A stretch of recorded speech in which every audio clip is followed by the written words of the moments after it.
Rajshahi stars প্রথম আসলো এসেই unbeaten champion, all win record, মানে কিভাবে সম্ভব হলো?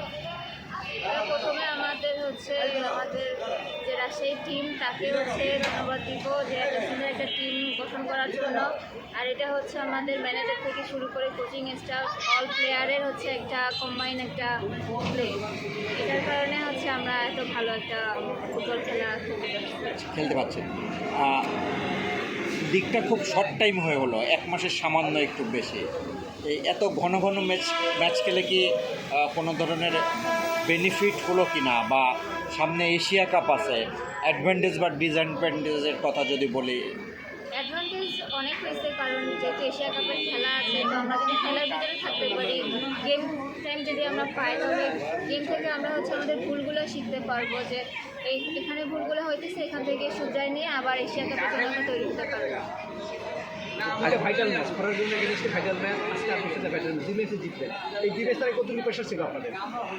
প্রেশার নিলে প্রেশার, প্রেশার না নিলে প্রেশার নেই। এই জন্য নিজেকে শান্ত রাখার জন্য সবসময় মাথা ঠান্ডা, খেলা অনেক ফাটাফাটি হবে, কিন্তু মাথা ঠান্ডা করে খেলতে হবে। আজকে ফার্স্ট হাফ মনে হয়েছিল যে গোল খেয়েই যাবেন আর কি, কিন্তু হয়নি। কিন্তু সেকেন্ড হাফে ঠিক আবার উল্টাটা হলো, মানে এরকম কন্ট্রাস্ট খেলাটা হলো কেন আর কি, যে প্রথম হাফ বাজে, সেকেন্ড হাফ ঠিক ততটাই ভালো।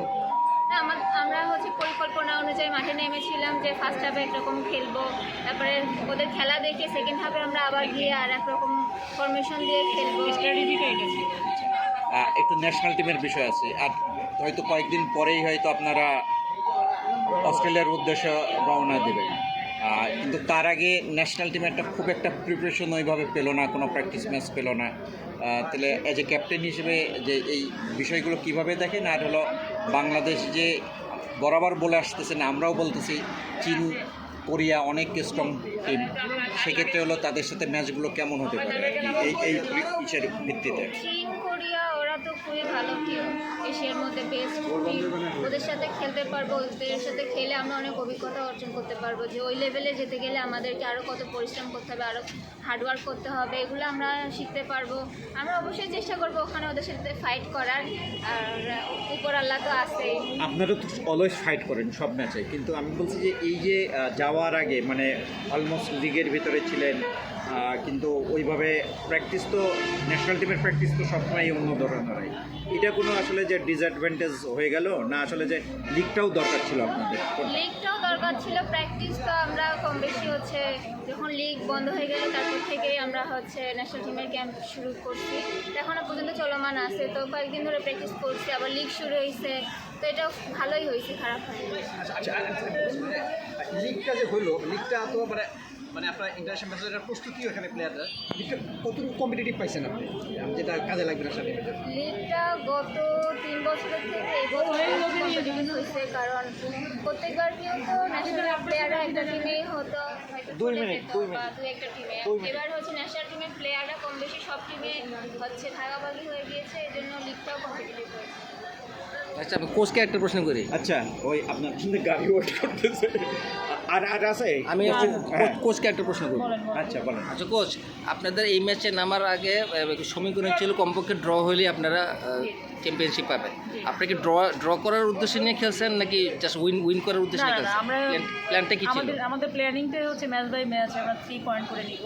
এইটাতে আমরা এটা কোনো মাথায় আনিনি। আমাদের উইনিংয়ের জন্য আমরা মাঠে নেমেছিলাম, আমাদের 3 পয়েন্টের জন্য আমরা মাথায় নিয়েছিলাম, কোনো চিন্তাও ছিল না যে আমরা ড্র করব।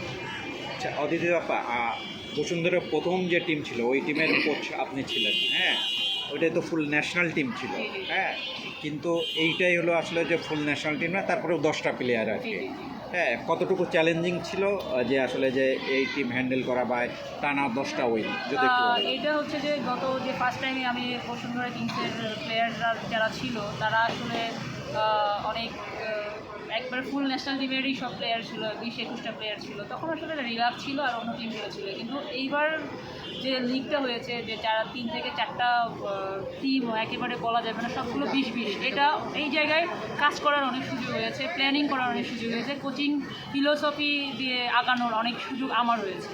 আচ্ছা, আমরা তো বরাবর ফুটবলে শুনি যে বিভিন্ন মানে ক্লাব ম্যানেজমেন্ট বা ইতিমধ্যে বিভিন্ন ধরনের, হ্যাঁ, হস্তক্ষেপ থাকে বা এটি মানে রাজশাহী স্টার্স ম্যানেজমেন্ট কতটুকু হেল্প করলো আপনাদের? না আমাদের রাজশাহী হ্যাঁ, ওই যে ক্লিয়ার। ওকে নিয়ে রাজশাহী স্টার এফসি যেটা করছে প্রথম থেকেই মানে পুরো সাপোর্ট দিয়েছে। আমি প্লেয়ারদের সাথে কীভাবে মাঠের যে ওনারা যেগুলো সাপোর্ট লজিস্টিক সাপোর্ট এইগুলো ওনারা দিয়েছে, কিন্তু মাঠের যে খেলানো কোন প্লেয়ার কোথায় খেলাছে এগুলো পূর্ণ স্বাধীনতা আমাকে দিয়েছে।